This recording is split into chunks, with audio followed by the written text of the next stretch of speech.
This is Angela Calum presenting depression and perinatal depression. The burden of depression.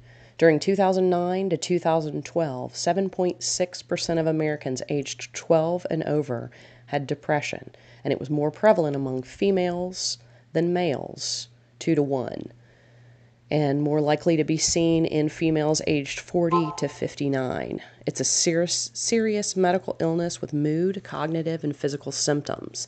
It's associated with higher rates of chronic disease, increased healthcare utilization, and impaired functioning.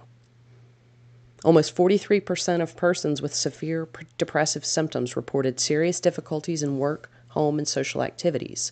Of those with severe symptoms, 35% reported contact with a mental health professional in the past year.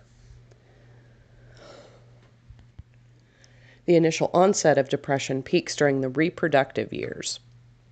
Depression and pregnancy. There's antenatal, perinatal, and postnatal.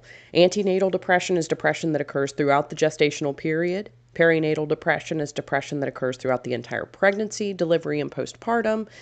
And then obviously postnatal is also referred to as postpartum depression.